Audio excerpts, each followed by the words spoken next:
8 au verset 30. Nous allons lire la parole de Dieu. Alors la femme ayant laissé sa cruche s'en alla dans la ville et dit aux gens, venez voir un homme qui m'a dit tout ce que j'ai fait. Ne serait-ce point le Christ? Il sortit de la ville et il vint vers lui. Je le prends encore. Alors la femme ayant laissé sa cruche s'en alla dans la ville et dit aux gens, donc il venait voir un homme qui m'a dit tout ce que j'ai fait. Alléluia. Il dit, ne serait-ce point le Christ? Il sortit de la ville et il vint vers lui. Bien-aimé, ce matin, vous voyez dans cette histoire de cette femme samaritaine que lorsqu'elle a rencontré Jésus-Christ, elle partait puiser de l'eau sur ce lieu où elle avait pour habitude, elle et les habitants de la ville qui n'avaient pas l'eau courante chez eux à la maison, d'aller puiser. Dans ce temps, il n'y avait pas l'eau courante. C'était un puits que Jacob avait creusé, afin que lui, ses fils et les troupeaux de Jacob puissent s'abreuver. En ce temps, en Israël, quand tu avais les puits qui étaient riches, et donc, Jacob, les pères, il a creusé ce puits. Jacob est parti longtemps, ses fils sont partis longtemps. Mais la postérité de Jacob, la descendance de Jacob, ce sont les Juifs. Le puits est resté. Et il y avait de l'eau dans ce puits. Et les frères et sœurs de la ville où se trouve ce puits-là partaient plusieurs de l'eau à ce puits. Et donc ils avaient pour habitude d'y aller. Mais lorsque ce jour-là, cette femme a décidé d'aller creuser de l'eau, elle ne savait pas qu'il y avait un rendez-vous divin pour elle. Tout le monde connaissait dans la ville que cette femme avait un problème de mariage, un problème de célibat. Donc elle aussi en souffrait. Mais lorsqu'elle partait dans ce puits-là, il y avait une bonne nouvelle que ce jour-là, Dieu avait fait dans sa vie. Et elle va au puits de l'eau. Arrivée là-bas, elle rencontre un homme, un jeune homme. Il n'est pas vieux, il n'a pas 60 ans, il n'a pas 50 ans, il n'a pas 80 ans, il est très jeune. Peut-être qu'il a peut-être 31 ans. Bien aimé, elle rencontre ce jeune homme qui est assis. À cette heure, peut-être vous faisait un peu chaud, peut-être en 10h, 11h. Bien aimé, elle rencontre ce jeune homme qui n'est pas venu plusieurs temps de l'eau, mais qui était là. Et qu'elle rencontre ce jeune homme dit, donne-moi de l'eau à boire. Elle dit, mais attends, toi là, moi je suis un étranger, je ne suis pas de l'alliance d'Abraham, Isaac, Jacob, parce que je suis samaritain, je suis vu comme un étranger, comme quelqu'un qui est lâche la terre, mais qui est inconsidéré.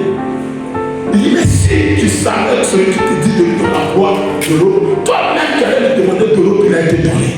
Elle dit, mais toi qui n'as pas de puissance, et puis tu veux que moi, tu veux me donner de l'eau. Et Jésus rentre dans sa vie maintenant. Avec la révélation, il dit, va appeler ton mari. Elle dit, je n'ai pas de mari. Et Jésus lui dit, c'est vrai, tu as eu des hommes, mais cet homme-là avec qui tu es n'est pas ton mari. Alléluia. Elle est un premier mariage. Une première relation, c'était brisée. Une deuxième relation, c'était brisée.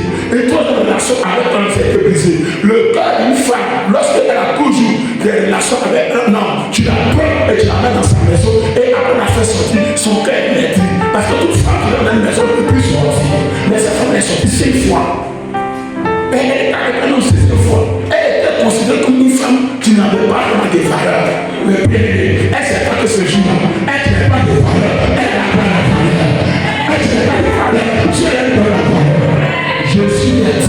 C'est fini. À partir d'aujourd'hui, la malédiction de célibat, la malédiction de célébrité dans le concubinage est arrêtée. Parce que je vais te donner une eau qu'on appelle le Saint-Esprit. La vie du Saint-Esprit, l'onction du Saint-Esprit. Quand ça va dans le corps, ça va changer ta destinée. Il y a de vie quelque chose. Quand tu reçois l'Esprit de Dieu, quand tu reçois la vie du Saint-Esprit, ça change ta destinée. Quand tu donnes ta grâce, quand tu reçois le Saint-Esprit, ça change ta destinée. Ça change ta destinée. Ça change ta destinée. Elle a reçu le Saint-Esprit, la plénitude du Saint-Esprit, la vie du Saint-Esprit, la joie, la paix, l'amour que cette femme n'avait jamais reçu sur la terre, elle a reçu ce jour. En même temps, elle était venue puiser de l'eau, elle a laissé sa puissance, qu'on appelle la cruche. Elle a couru dans la ville où elle est, où tout le monde la connaissait, comme une femme misérable, une femme désespérée, une femme découragée, une femme méprisée, une femme humiliée. Elle venez voir quelqu'un qui m'a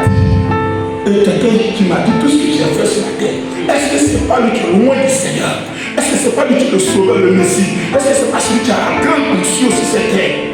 Quand la femme est rendue le témoignage, la Bible dit, tous les habitants de sa vie ont couru pour aller vers Jésus qui est au pied de Jacob.